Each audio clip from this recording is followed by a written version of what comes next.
The Open Therapy Institute is addressing bias in mental health care. Go to our website, opentherapyinstitute.org. We have CE credit workshops about overlooked issues in the field. You can go to our workshop page and register now and become a member. And for those looking for a therapist, we match people with someone who's highly skilled and truly open. Just contact us through the contact page on the website or email us at info@opentherapyinstitute.org. Hi, I'm Leslie Elliott Boyce, and I'm speaking with Dr. Andrew Hartz of the Open Therapy Institute in another installment of our Open Therapy podcast. The Open Therapy Institute has a workshop coming up on racial reductionism that I'm very much looking forward to. It's such an important topic, and I think it's really touched most of American life at this point, this kind of DEI style language around race and privilege. And we've talked a little bit before about specifically anti-white rhetoric in the culture, but Yes. I'm interested in your thoughts on this more broadly, especially as it pertains to therapy and how therapists are being instructed to talk with their clients, but also just in terms of culture and how it's impacting the culture. I remember a hypothetical case that we were given when I was in graduate school for an ethics class, where the hypothetical was you are a school counselor and you have a Latina student, so a female of Hispanic background, who is a high school student, and she comes to you because she wants to drop her math class. If you allow her to drop her math class without first addressing themes of internalized misogyny and internalized white supremacy, you are in ethical violation because you haven't done your job as her counselor. You're supposed to see these themes and raise these themes to your client.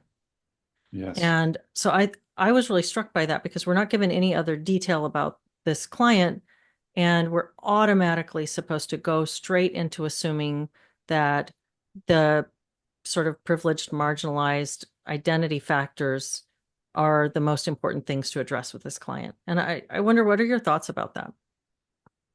Yeah, really interesting. I have kind of, maybe this is a little bit adjacent to what you were saying, but um, I have like very, very profound, deeply held spiritual beliefs about the universal value of human life, and that, racial and ethnic differences are related to illusion and division, and are, I think, really harmful at a spiritual level, a very deep spiritual level. And and I believe that for a long time. But I remember in my training really being bombarded with this stuff and not really given an opportunity to get away from it. And I tried very hard. This is my person. I tried very hard to keep this stuff at bay and kind of just say, well, I'm going to treat individuals and I can be empathic towards them, but I'm going to treat them for who they are. I think it's like a heart-to-heart personal connection that's nuanced. And by the way, like, I in my training, like, I was in Brooklyn, I was in Manhattan, I was doing low fee care. I don't I might have treated a couple of white patients in the first like 4 or 5 years that I was doing it. Like, it was not really a lot. And in my defense, I think I did okay. I think my patients were happy, most of them, with the work, and I think we did some good treatments. But there was a certain point where I remember not being able to resist this ideology anymore. So, and I think it's centered in part around the idea of white privilege, because I couldn't accept white privilege without also making a racial identification and entering into a worldview where I see people in racial terms. So the argument from people who wanted to force, you've got to accept that white privilege is real, would say, hey, look, if you look at advantages on average, white people have this or that or this other thing, or they, the Band-Aids match their flesh tone better and this type of thing. And I'd, kind of say, I'm fine with making more Band-Aids. I think we have clear Band-Aids now anyway. And they, you know what? They never really matched my flesh tone so great, by the way. But like I would kind of not want to make the identification, but I just kept getting pushed and I think really demonized. And I needed to have a way of defending myself of like, well, actually, there's benefits that other races have, and there's times where white people are explicitly and deliberately discriminated against. So how does that balance against this other thing? Like, there's more here. But there was a point where I felt like I couldn't resist it anymore. And I like there's this passage from in the Brothers Karamazov where one of the characters, there's really four brothers. The fourth one is illegitimate, and he's a very twisted guy. And he feeds a dog a hunk of meat that has a needle in it Mm. just to watch it suffer. Very dark person. And that's what it was like. That's what swallowing the idea of race and white privilege felt like. And I felt it in my body. I felt the poison go in. Mm. I felt the poison go in. There was a time where it just in order to like protect myself, to be able to engage in debate, to be able to like get through my training, I at some point I swallowed the poison. And I could see how this shaped everything. Yeah, how it impacted me. As soon as the poison went in, I saw things differently. And all of a sudden, there were new dilemmas and challenges that I had not encountered beforehand. Um, I saw other people's racial identifications more. I saw racial aggression more. I think the dominant response, honestly, from it was to feel more afraid Mm. of how much racial animus is in the world that I think I had really been oblivious to in all directions. And it made me more skeptical of multiculturalism being viable and more scared about the potential for racial animus to explode and even contribute to global conflict. I mean, really stuff that I had not encountered or really ever thought about. Um, and I've seen this in lots of people. I would this was like, years ago, I remember like people would tell me like, "Oh, what's your ancestry? Like what's your ethnic makeup?" Like, "Oh, well like I have like an ancestor from Denmark and another one from Poland or whatever." And people were all talking about this stuff. And it was just clear this is on people's minds and it's sinking into their unconscious, it's sinking into their body, it's shaping how their eyes work in terms like it's really soaking in. I never had a conversation with somebody about what their genome was. I know that some of this is related to the popularity of 23andMe and stuff, but just that there's a salience to these racial identifications that seems totally obviously on people's minds. And I think it's related to the way that a lot of people like me were forced to make these types of identifications. And all it's brought me so many problems, so Mm. much more tension, so much more. It's actually like I have to like find the immune system, find the kind of like protective system to like identify the poison or the antidote or whatever our metaphor is and actually like get it out to like resume to be who I was. And it all was the Trojan horse, really, I think one of the central things was this concept of white privilege. Are Mm. you going to deny that white people have historically had advantages in the US? So then you must agree with white privilege. So then, but the thing that the hunk of meat they're getting you to swallow has this needle in it of this racial identification that you're being forced to take in. And a lot of the slogans are like that.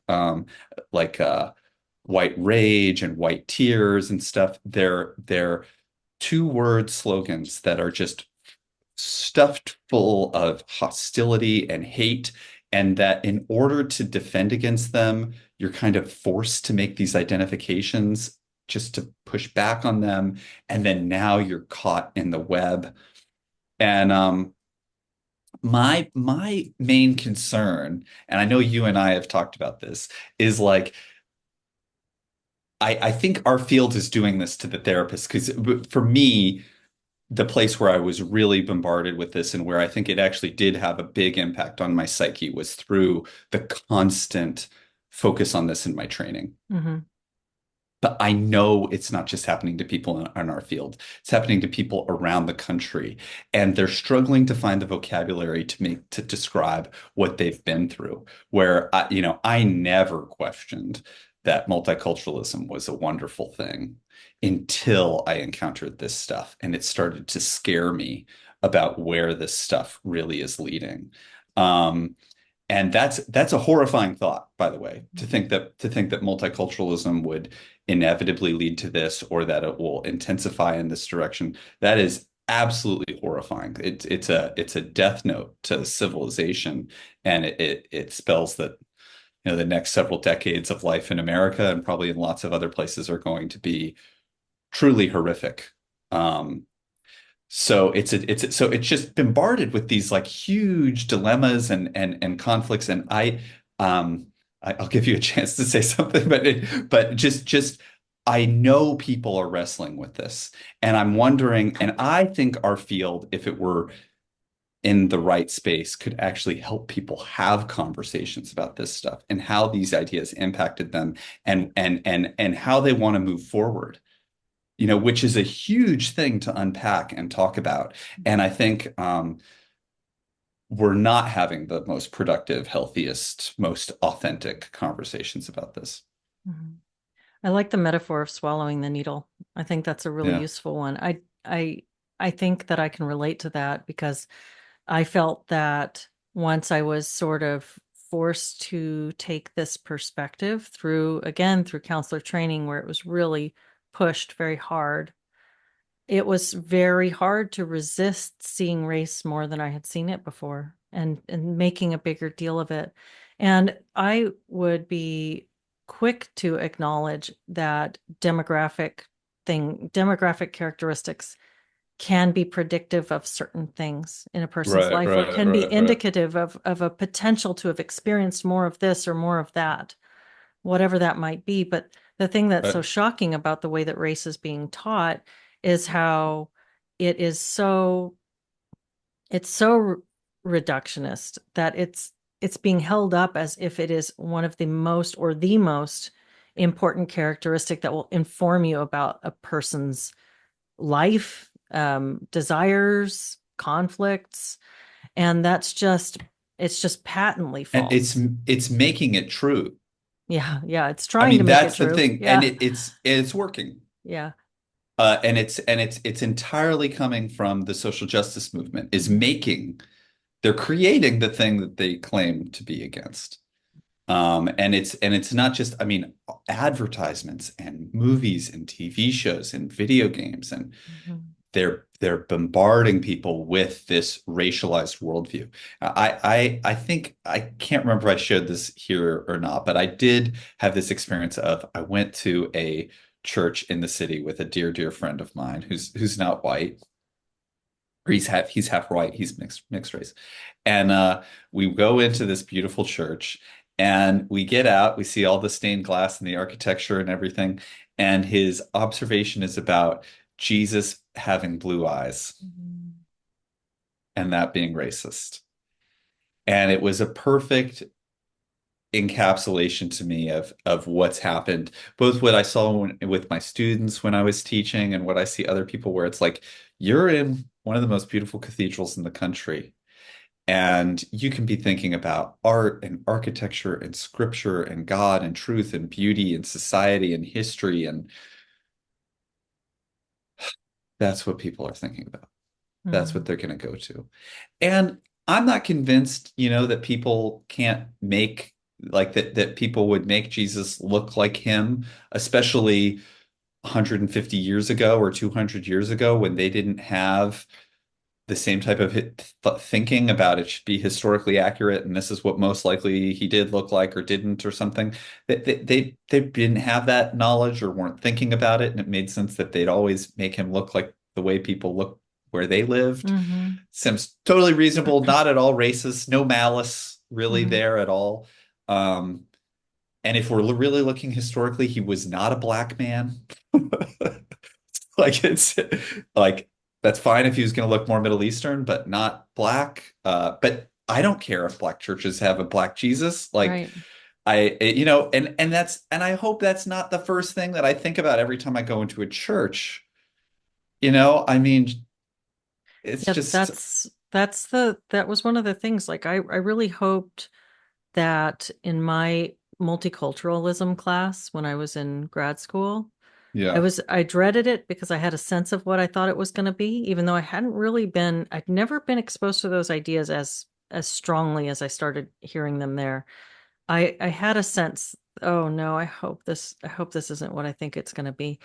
I hoped it would be these really like an opportunity to have exactly the kind of conversation you were talking about, where we can really have these nuanced conversations about how people grapple with issues of identity, whatever that might be, and how to be more open as a counselor. How can we open ourselves up more so that we're ready to take on the different perspectives that we might encounter and be ready to hear the different kinds of experiences that we might encounter. But instead it was a real closing. And one of the things that we were instructed very strongly to do was to increase our clients' racial identity salience, which is exactly that thing you're talking about when you go into a right, church right, and you're right. scanning for race cues. You're scanning for where can I find the problems? And that's the critical in critical social justice. It's the I'm going to critique things on the basis of race. It's made like if you were in the New York subway, the past 10 years of ads on the subway have been truly fascinating Mm. because there was a period where they really tried to get everything had to be particular proportional in this particular way. I actually just saw this movie. I think it was about fortune, or I saw a trailer for a movie, and I think it was about fortune tellers. Okay. But the DEI in this trailer was so perfect. You could not have, like, I'm telling you, like, they had a couple of white guys. They were both liberal. They were not very much on screen, but they did have a couple. It was more women than men, Hmm. like eight black people, like each getting their fortune read. They had every, some they had a Sikh guy. They had a Wow. like it was just like they hit every box and everything was perfect in terms of the proportions and the white guys were kind of like generic and forgettable and liberal seeming, and the black people had a range of personalities, and all the DEI was perfect in this trailer. And it was like I I could just tell that was the point of the movie. Like it's like I don't know how much this is even about fortune telling or if this is just a DEI thing. And I could tell how much money and time and resources went to curating it that way. Like where it's like, oh, we have a black person, but they fulfill a stereotype. Like they're like cheating on their girlfriend or they have a legal issue or something. And it's like, oh, we got to cut that out. The black Mhm. people have to be charming in this particular way and they have to seem not like the stereotype, but also human. And the Asians can't be in computer science, and the like you can't have the Jewish person can't be like working diamonds or so whatever it is, like or they can, but they have to be very generous minded or something. Like it's like Mhm. there's no way you could get a random sample of fortune tellers where no, not one stereotype is confirmed. No way. No way. So they were editing and editing and editing to get it exactly DEI perfect. And it's like, it's impressive what they got together. But it's like, give me a break. Well, it Like, sort of loses its heart after a while. It just becomes propaganda. it's just propaganda and it loses all of its spontaneity and nuance. And you can't learn anything. You can't learn anything from like encountering something unexpected. Like Hmm. everything has a DEI type of motive of they have to be this way or that. Um And so, but it's just like clearly the preoccupation of the filmmakers Mhm. has to be as much on that as the content.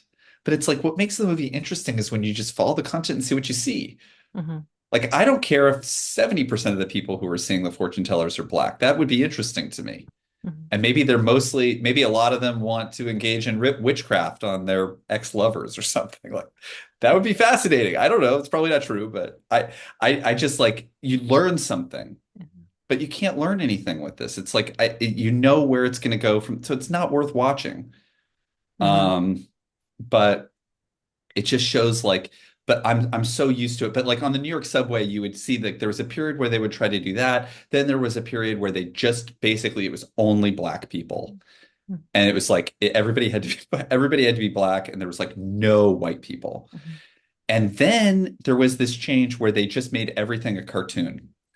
Oh, And yes. it was it was like Yeah. only cartoons and like text focused, or they'd show an image of the product with text and or a cartoon, especially like animal cartoons, Mhm. so that they don't have and they their skin tones would be like orange or purple or something that you couldn't make Yeah. out. Maybe even purple's too much, so it's blue and orange. It's just something that's totally so they did it that way.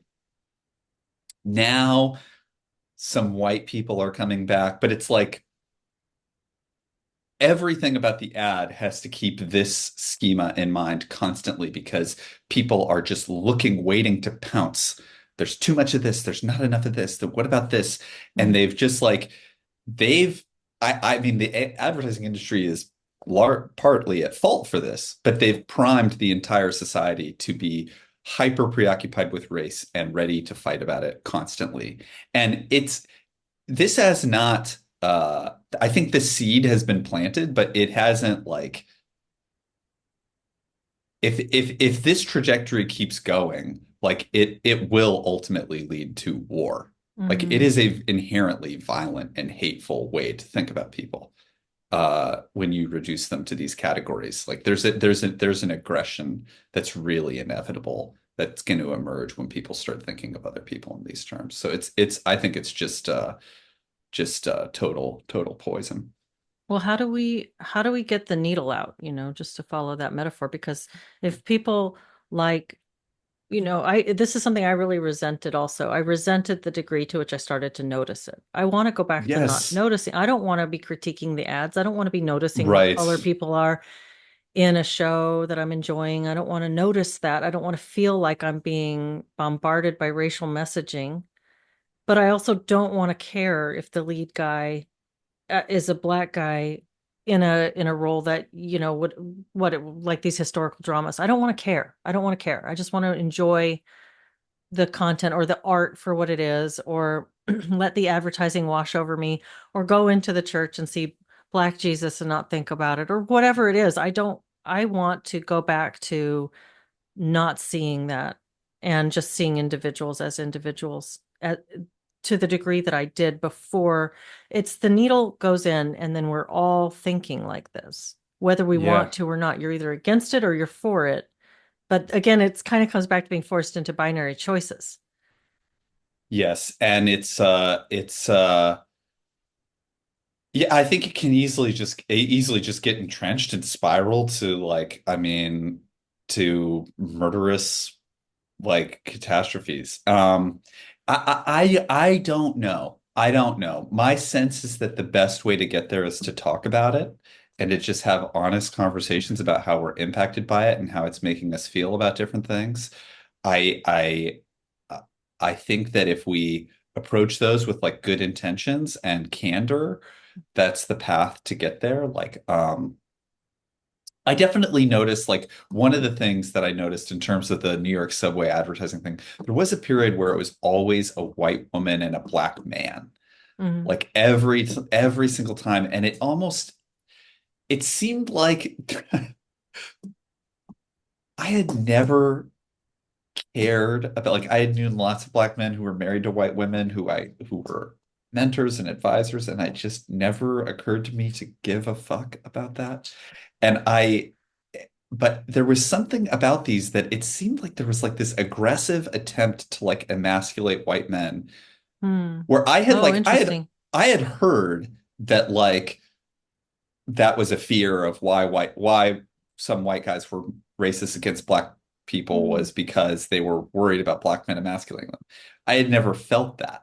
mm, But until it was like the woke ads felt like and TV shows felt like they were really trying to exclude and emasculate white men, and that mm, there was a kind of hatred of white men that both the woman and the man were communicating that really I don't know. It's just like, and it's just, it's with all this stuff, it just wasn't stuff that I was really cared that much about. And until I felt like totally bombarded by it. So That's so interesting. I never thought of that particular spin. I can see that now that you say that, I can imagine that, but I guess I would have and I've noticed that too, that specific like very purposeful racial pairing. And yeah, what I assumed was going on was that there was a representation for white people, but they had to also represent another marginalized class, and they consider women to be marginalized, so they're doing it. And of course, we all know that the no, as we yeah, hear, the cishet white man is the one that we have heard. We've heard those voices enough, as I've been yes, told many yes, times. So yes, it's yes, the yes. last person you want to see in a lead role or in an ad, the great evil white man. So I wouldn't have thought of that particular angle, but I see that. I see what you're saying. Yeah, yeah, but It's you know, interesting. but I think people are like the problem is like I mean and this is our current conversation is part of this too, but it's like the number of like taboo we have to be able to talk about this stuff. You know, so I mean maybe for example like maybe my reaction to these ads was misplaced. Um but like I just don't see how we get anywhere and learn without like talking about it. Like I think there's particular hostility towards white men in the Mhm, woke movement, and I think a particularly emasculating impulse in that movement too, towards white men in particular. mhm. But but yeah, I mean, and it's like, and you know, I hate how much we're talking about it. I hate how much it's, but I have to think this, and this is so much a part of what founding OTI was about. I have to think that this is impacting the psyche of millions and millions of people throughout the country. And I just don't know where they're talking about it, where they're able to have these conversations to make sense of what they're experiencing. How do they get the needle out? How do they get the poison out? What are they doing? I don't know where they're going to process this. And my guess is a lot of people are trying to repress it. I don't think ultimately that's going to work. Um, but I hope that OTI can be a place where people can have these conversations, both patients, but also therapists. Yeah, and I hope so too. And I think that the workshop coming up is a really good place to focus some of that conversation. I'm really looking forward to the perspectives of the presenters and the panel. Yes, yes. Hmm. I don't know if you want to give a plug for that. We have a work, I don't know the day. Is it December 7th, I December believe. 7th? We have a workshop on racial and cultural reductionism that's really great. And Mike Strambler is giving a talk. He just has an article that was accepted and will hopefully be published too soon in the American Psychologists about racial and cultural reductionism, and Ira Moses, who's got a fascinating talk on the topic too. And Carol Sherwood is going to be joining us as a discussant for a panel after the talks to talk about these themes. So register now, and I think they're fascinating. People have loved these workshops. They're full of useful information. They're not like boring continuing ed workshops for therapists, like most of them are so boring. They're But not these, boring. They're so yeah, great. It's really nice to be able to have open discussion of topics that feel very closed and very taboo in counselor training right now. And I yes, imagine in a lot of the continuing ed training as well. And so the feedback is really positive. It's really refreshing. People feel very grateful to have a space opening up for this. yeah. I'm really looking forward to it. And I think that also one of the things I'll just say really briefly is that I am definitely more optimistic based on just encounters with normal people. Online, you start to see this stuff spin out. And in Right, DEI trainings that people are being forced to do, and in right, counselor training was really bad. I know someone who had this in a medical continuing ed training. They had a DEI module right, where they were forced to, when they were asked about are white men, something like, are white men overly privileged in society? They right, tried to right, answer false, and they were forced to go back and correct it to true before they could submit the module. It was some right, framework right, like that. right, And right, so right. people are seeing this all over the place. But if you just talk to normal people, I think I think that a large number of people see right through this and find it objectionable, no matter what their racial background Well, is. then we need to be able to say it. Hmm. Because I think that the arguments against this ideology, a lot of them that are presented are weak. Hmm. What the way that it's often talked about is like it's a waste of money.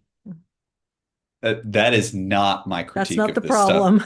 It's Yeah. like we do all kinds of things that waste money that I am much less upset about. It's the aggression, it's the forcing the schema onto people. It's making people swallow the poison. And I think that's going to have lots of negative downstream costs on our culture. Um, yeah. So I hope people can talk more candidly about what their experiences are, how they're impacted by them, and actually make arguments that are more directly addressing the issue. People are shy to do it. It's like I think like it's so interesting. I think there's something really meaningful. I know we need to wrap up, but there is something very meaningful about the fact that the arguments against it are so indirect. Like Hmm. instead of this, let's learn about the founding fathers. Or like it's just they're missing the I don't know what they have a hard time saying you're forcing this racial schema on people that's making entrenching these worldviews in ways that can hurt people. These talks are full of aggression towards white people and men that's really hateful. Uh it's not just like their claims aren't evidence-based or something, as important as that is, or they don't support free speech, which is important, or we should do more for veterans or something. It's like very well, probably true. Um, but people are very hesitant to actually name the real problems with these things. I don't know why people are so shy to be direct. It's not hateful. I don't think we should not be aggressive or hateful towards anyone. We can just be direct. I don't I know why that's so I hard. think people are really conflict averse. I think many people Uh, struggle yeah, with assertiveness, and really it's so this is I believe that that is essentially a positive thing about human nature, that we want to get right, along and we want to have peace and harmony with others. And ideologies like this prey on exactly that. They are able to slip in because they prey on the desire that right, people have for harmony. And if something is presented in billboard fashion, like everybody thinks this is right, how right. everybody thinks, this is how good people think, then many people will struggle to mount any kind of counter to that, and especially a really direct one. I tend to be a really direct person, so I know that I can do that, but I still found myself terrified when I was in a counselor training Yes, program and it was yes, coming yes, at me from all angles. I mean, it was really a yes. It is difficult hard. emotional decision. That's really important to say. And I do think it is hard to be nice and forgiving and open-minded, but direct about something that is so socially taboo. I don't think it should be socially taboo to talk about these things, but I know it is. And we can that's part of why it's hard. Well, and I think that your point about we should talk about it is probably Yes. the most important point, because talking about it Yes. openly challenges the assumption that it's universal, that everybody Right, thinks right. this way. And if more people can just fearlessly come into conversations where they talk about what's wrong with it, that can open the space for others to do the same thing. Yeah, without hate, without nasty language, without ad hominem, candid, positive, but assertive, Mhm. direct. That's the tone that I think people are struggling to get to that right note. They slip too far one way or the other. But Absolutely. I think this conversation is a really good example of that. Okay. Thank you very much for being willing to go there with me. Thanks, Leslie.